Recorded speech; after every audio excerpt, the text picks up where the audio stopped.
அண்ணா driver வேலைக்கு ஆள் கட்டி. ஆமாங்க கேட்டிருந்தேன். யார் சொன்னா? அண்ணா ஃப்ரெண்டு சொன்னாங்கண்ணா. சரி சரிப்பா. லைசன்ஸ் இருக்கா? லைசன்ஸ் இருக்குங்கண்ணா. கொடுப்பா பார்க்கலாம். பேச்செல்லாம் இருக்குது. கார் ஓட்ட தெரியுங்களா?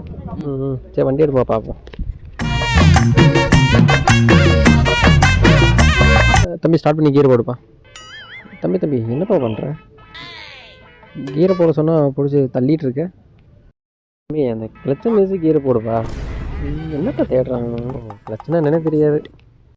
அண்ணே நான் ஓட்டின வண்டியில் 2 பெடல் தானே இருக்கும், இதில் என்னே 3 இருக்குது. நீ ஓட்டின வண்டியில் 2 இதாக இருக்கும், இதில் 3 இருக்குது அப்படின்னா. ஓஹோ, ஜேசி போட்டுட்டு இருந்தவனா நீ? தம்பி கொஞ்சம் இறங்குறீங்களா? ஏல ஊருக்குள்ள ஸ்டேரிங் பிடிச்சவங்கலாம் டிரைவர். ஏல அது எப்படி இருக்குன்னா உனக்கு தெரியுமா? இல்ல முன்ன பின்ன பாத்திருக்கியா? எங்கனையோ பண்ணி மேய்ச்சிக்கிட்டு இருந்தவன் கையில வண்டியை கொடுத்து இவ டிரைவர், இவ வண்டி ஓட்டி அப்படியே டெல்லிக்கு போயிருவா. டெல்லிக்கு